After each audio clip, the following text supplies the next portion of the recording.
these procedures, you need handwork. বিশ্বের সবচেয়ে দামি ও সুগন্ধি মশলা জাফরান বা রেড গোল্ড, যার 1 কেজির দাম কয়েক লাখ টাকা পর্যন্ত হতে পারে। সৌন্দর্য, স্বাদ ও ঔষধি গুণে ভরপুর এই মশলার প্রধান উৎস হল ইরান, যেখানে বিশ্বের মোট জাফরান উৎপাদনের প্রায় 90%-এরও বেশি হয়। মরুভূমি জলবায়ুর এই দেশে জাফরান শুধু কৃষিপণ্য নয়, জাতীয় অর্থনীতির এক গুরুত্বপূর্ণ অংশ। জাফরান চাষের ইতিহাস ইরানে প্রায় 3000 বছরের পুরনো। প্রাচীন পারস্যে এটি রাজকীয় উপহার হিসেবে ব্যবহৃত হতো।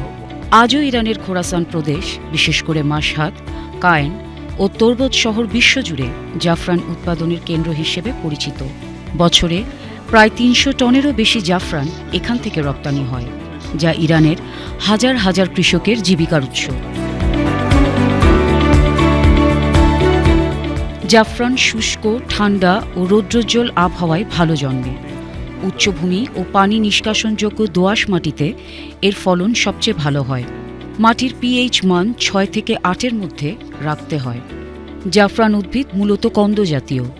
প্রতি হেক্টরে প্রায় 5 থেকে 6 লাখ কন্দ রোপণ করা হয়। কন্দগুলো আগস্ট থেকে সেপ্টেম্বর মাসে 15 থেকে 20 সেন্টিমিটার গভীরে রোপণ করা হয়।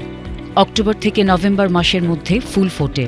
সূর্য ওঠার আগে প্রতিটি ফুল হাতে সংগ্রহ করতে হয়।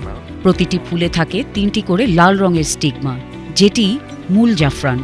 এরপর স্টিগমাগুলো সূর্যালোকে বা নিয়ন্ত্রিত তাপমাত্রায় শুকানো হয়, আর সেই শুকানো অংশই হয়ে ওঠে পৃথিবীর সবচেয়ে দামি মশলা রেড গোল্ড।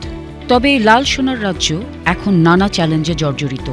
জলবায়ু পরিবর্তন, খরার প্রকোপ আর আন্তর্জাতিক নিষেধাজ্ঞা ইরানের জাফরান শিল্পকে বিপদের মুখে ফেলছে।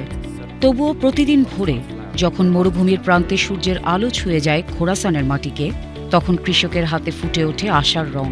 লাল সোনার সুবাসে ভরা এক নতুন সকাল।